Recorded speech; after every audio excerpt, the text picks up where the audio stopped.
ગુજરાતના રાજકારણના સૌથી મોટા સમાચાર સામે આવી રહ્યા છે. આમ આદમી પાર્ટીના ડેડિયાપાડાના ધારાસભ્ય ચેતર વસાવાને કોર્ટે દોષિત જાહેર કર્યા છે. નર્મદા સેશન્સ કોર્ટે વન વિભાગના કર્મચારીઓ પર થયેલા હુમલા અને ધમકી આપવાના ચકચારી કેસમાં આ મહત્વનો ચુકાદો આપ્યો છે. પ્રાપ્ત માહિતી અનુસાર નવેમ્બર 2023માં નોંધાયેલી ફરિયાદ મુજબ આ ધારાસભ્ય પર આરોપ હતો કે તેમણે ફોરેસ્ટ કર્મચારીઓને પોતાના ઘરે બોલાવી માર માર્યો હતો. આ વિવાદાસ્પદ ઘટના બાદ ચૈતર વસાવાએ કોર્ટમાં સરેન્ડર કર્યું હતું અને હવે લાંબી કાનૂની પ્રક્રિયા બાદ કોર્ટે આ મામલે તેમને દોષિત ઠેરવતો મહત્વનો ચુકાદો આપ્યો છે. આ કેસમાં માત્ર ચૈતર વસાવા જ નહીં પરંતુ તેમના પત્ની સહિત કુલ 9 આરોપીઓને કોર્ટે દોષિત ઠેરવ્યા છે.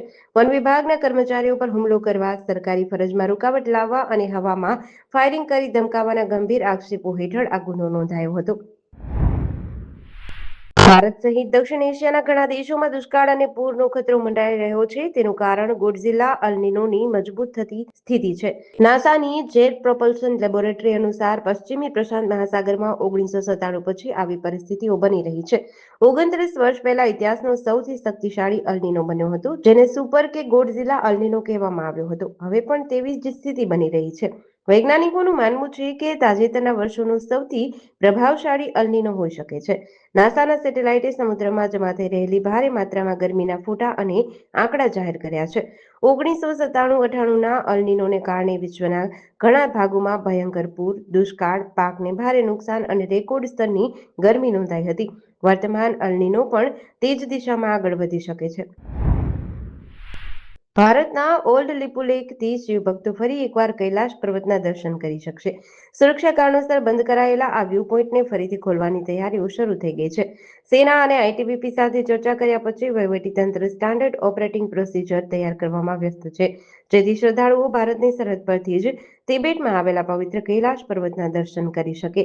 ધારચુલાના એસડીએમ આશિષ જોશીએ જણાવ્યું કે પિથોરાગઢ જિલ્લા પ્રશાસનના નિર્દેશન હેઠળ સેના અને આઈટીબીપીના અધિકારીઓ સાથે આ સંબંધમાં ચર્ચા થઈ છે. યાત્રાને સુરક્ષિત અને વ્યવસ્થિત બનાવવા માટે રૂટ, પરમિટ, મેડિકલ સુવિધા અને સુરક્ષા ધોરણોને લઈને એસઓપી તૈયાર કરવામાં આવી રહી છે, જેને લઈ સુરક્ષા એજન્સીઓની મંજૂરી મળ્યા પછી ઓલ્ડ લિપુલેખથી શ્રદ્ધાળુઓ માટે કૈલાશ દર્શનની વ્યવસ્થા શરૂ કરી શકાય છે.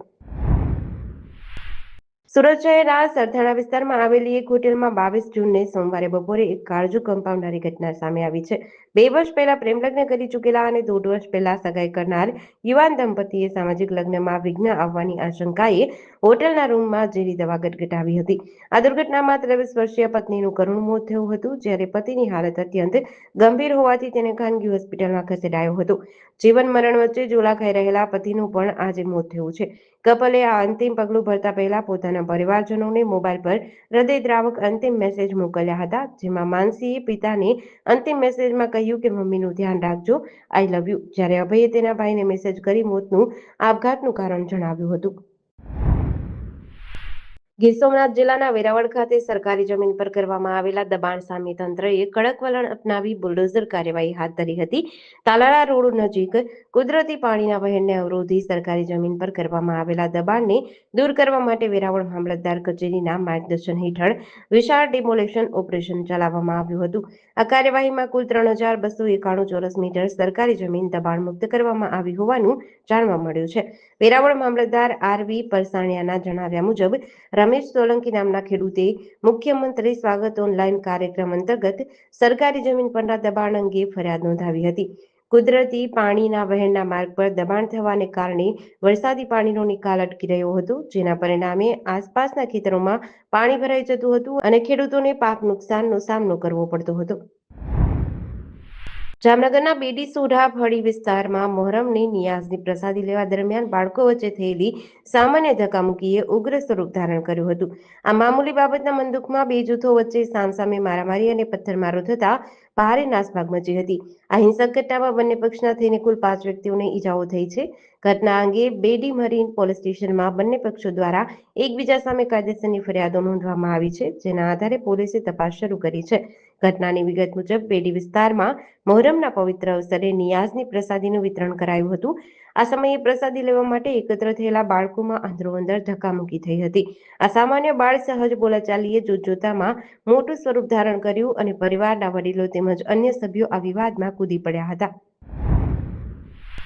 પાટણ શહેરમાં માત્ર મહિના પહેલા નીલમ સિનેમા પાસે થયેલી યુસુફ ખાન પઠાણની હત્યા કેસમાં ગુનામાં વપરાયેલું હથિયાર સંતાડનાર આરોપી મોસીમ ખાન હૈદર ખાન પઠાણની નિયમિત જામીન અરજી પાટણના સેશન્સ જજ પીએચ શેઠે નામંજૂર કરી છે.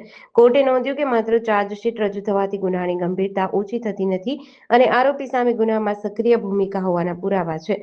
આ ઘટના 3 મહિના પહેલા બની હતી, જ્યારે યુસુફ ખાન પઠાણ કારમાં જઈ રહ્યા હતા. તે સમયે હિસ્ટ્રી શીટર જહીર ખાન ઉર્ફે ખોખરાએ રિવોલ્વરથી અંધાધૂંધ ફાયરિંગ કરીને તેમની હત્યા કરી હતી.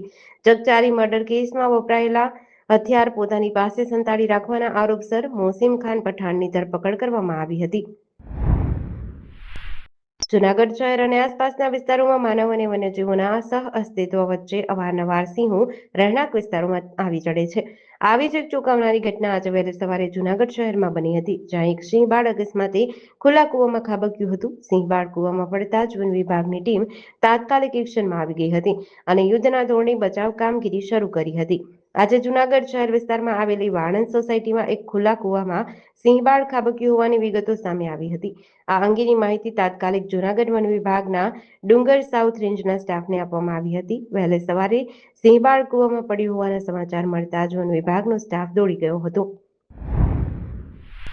કચ્છના નાના રણમાં આવેલું ઘુડખર અભયારણ્ય આજથી પ્રવાસીઓ માટે બંધ કરવામાં આવ્યું છે. ચોમાસાની ઋતુ અને ઘુડખરના પ્રજનન કાળને ધ્યાનમાં રાખીને વન વિભાગ દ્વારા આ નિર્ણય લીધો છે. અભયારણ્ય બંધ રાખવાનું મુખ્ય કારણ ઘુડખર પ્રાણીનો પ્રજનન કાળ છે.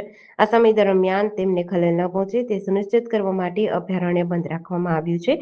કચ્છનું નાનું રણ 4,953 ચોરસ કિલોમીટરના વિશાળ વિસ્તારમાં આવેલું છે, જે ઘુડખર અને વિવિધ પ્રાણીઓનું નિવાસસ્થાન છે.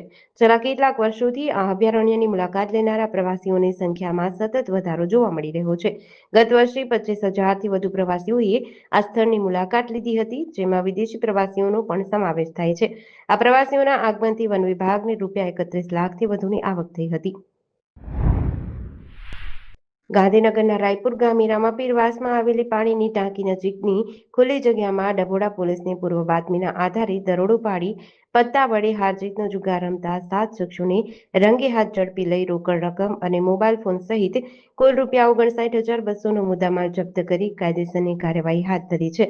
ગાંધીનગર ડભોડા પોલીસ મથકના પીઆઈ અનિલ ચૌહાણની ટીમ પેટ્રોલિંગ કરતી હતી. તે દરમિયાન રાયપુર ગ્રામ પંચાયત નજીક પહોંચતા બાતમી મળી હતી કે ગામના રામપીરવાસમાં પાણીની ટાંકી પાસે ખુલ્લી જગ્યામાં કેટલાક શખ્સો એકઠા થઈ પોતાના અંગત ફાયદા માટે પૈસા પાનાનો જુગાર રમી રહ્યા છે. આ બાતમીના આધારે પોલીસે દરોડો પાડતા 7 શખ્સો ગોળકુંડાળું વળી પત્તાની બાજી માંડીને બેઠેલા નજરે પડ્યા હતા.